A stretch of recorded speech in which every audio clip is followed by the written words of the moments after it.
ദേശീയ ഗെയിംസ്. ഇന്ത്യയുടെ വിവിധ സംസ്ഥാനങ്ങളിൽ നിന്നുള്ള കായിക താരങ്ങൾ പരസ്പരം മത്സരിക്കുന്ന വിവിധ വിഭാഗങ്ങൾ ഉൾക്കൊള്ളുന്നതാണ് ഇന്ത്യയുടെ ദേശീയ ഗെയിംസ്.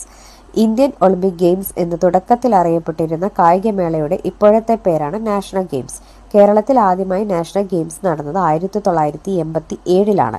2015 നടന്ന 35ാമത് നാഷണൽ ഗെയിംസിന് വേദിയായത് കേരളമാണ്. തുടക്കത്തിൽ ഖേലോ ഇന്ത്യ സ്കൂൾ ഗെയിംസ് എന്നറിയപ്പെട്ടിരുന്ന കായികമേളയുടെ ഇപ്പോഴത്തെ പേരാണ് Khelo India youth games. Khelo India youth games ആരംഭിച്ചത് 2018-ലാണ്. ഏത് കായികമേളയുടെ ആപ്തവാക്യമാണ് ഗെറ്റ് സെറ്റ് പ്ലേ എന്ന് ചോദിച്ചാൽ നാഷണൽ ഗെയിംസ് ആണ്. 36ാമത് ദേശീയ ഗെയിംസ് 2022-ൽ ഗുജറാത്തിൽ നടന്നു. 37ാമത് ദേശീയ ഗെയിംസ് 2023-ൽ ഗോവയിൽ നടന്നു. 37ാമത് ദേശീയ ഗെയിംസിൽ മെഡൽ പട്ടികയിൽ ഒന്നാമതെത്തിയത് മഹാരാഷ്ട്രയാണ്.